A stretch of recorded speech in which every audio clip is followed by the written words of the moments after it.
আসসালামু আলাইকুম। আপনাদের সামনে আজকে একটি হ্যান্ড পেইন্টিং কাজ নিয়ে চলে এসেছি।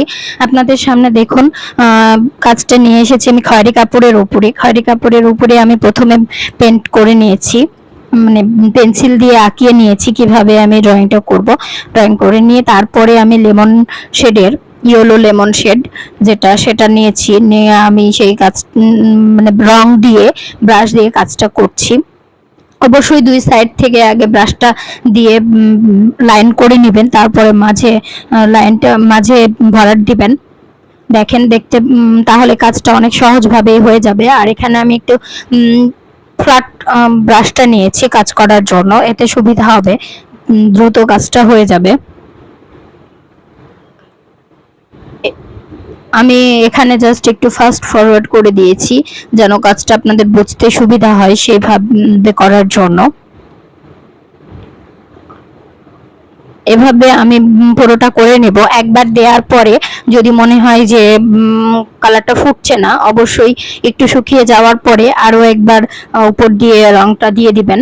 আমি সেটাই করেছি, পরবর্তীতে আমি দেখিয়ে দিব আপনাদেরকে। আর আপনাদের যদি আমার ভিডিওর কোনো অংশ ভালো লেগে থাকে, অবশ্যই আমার চ্যানেলটি লাইক, সাবস্ক্রাইবার এবং কমেন্ট করবেন আপনাদের কেমন লাগছে, আর আপনারা কেমন কাজ দেখতে চাচ্ছেন সেটিও জানাবেন।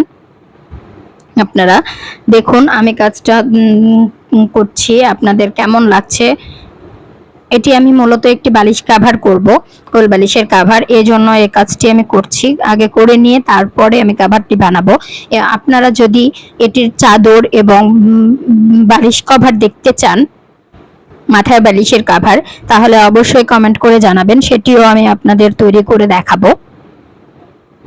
দেখুন আমি এটা এখানে এক কোটিং দিয়েছি, একবার দিয়েছি দেখে এটা ছোপ ছোপ হয়ে আছে, কিন্তু এই পাশের এইগুলো যেগুলো আগে হয়ে গেছে সেগুলো দেখুন একটু ফুটে উঠছে, এজন্য এটাতে আমি ডাবল দিয়েছিলাম। আর এটাতে একবার দেয়া হয়েছে দেখে এমন ফাঁকা ফাঁকা লাগছে।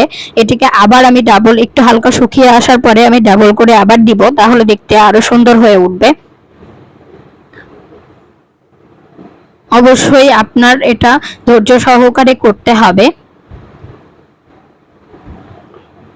ধৈর্য সহকারে না করলে কাজটি যদি এলোমেলো হয়ে যায়, এদিকে ওদিকে লেগে যায়, কালারটা হয়তো আমরা হাই স্পিড দিয়ে হালকা উঠাতে পারবো, কিন্তু অন্য জায়গায় হাই স্পিড লেগে গেলে সেই জায়গাটা আমাদের কালারটা ছড়িয়ে পড়বে, দেখতে খারাপ লাগবে। এজন্য দেখুন আমার ইয়েলো শেডিং এর কাজটা হয়ে গেছে। আমি এখানে জলপাই, ডিপ জলপাই কালারটা নিয়েছি, সেটিকেও আমি আমার ড্রয়িং অনুযায়ী আমি দিয়ে নিচ্ছি। কেমন লাগছে অবশ্যই কালার শেডিংটা আপনারা অবশ্যই জানাবেন। আর আপনারা যদি অবশ্যই দেখতে চান এটির চাদর এবং মাথার বালিশের কাভার একটি সেট দেখতে চান, তাহলে অবশ্যই আমাকে জানাবেন। আর আপনারা কি ধরনের কাজ দেখতে চাচ্ছেন আমাকে কমেন্টের মাধ্যমে আপনারা জানাতে পারেন। আমার এটি নতুন চ্যানেল, আপনাদের যদি কোনো কাজ ভালো লেগে থাকে অবশ্যই আপনারা জানাবেন। আর আপনারা কোনো কাজ যদি দেখতে চান আমার কাছ থেকে, তাহলে জানাবেন।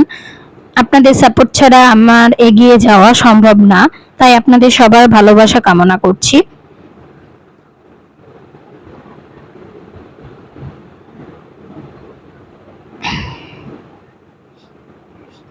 দেখুন আমি কাজটা শেষ করেছি প্রায়, এই যে পুরো অংশটাই আমি আপনাদের দেখিয়ে দিচ্ছি।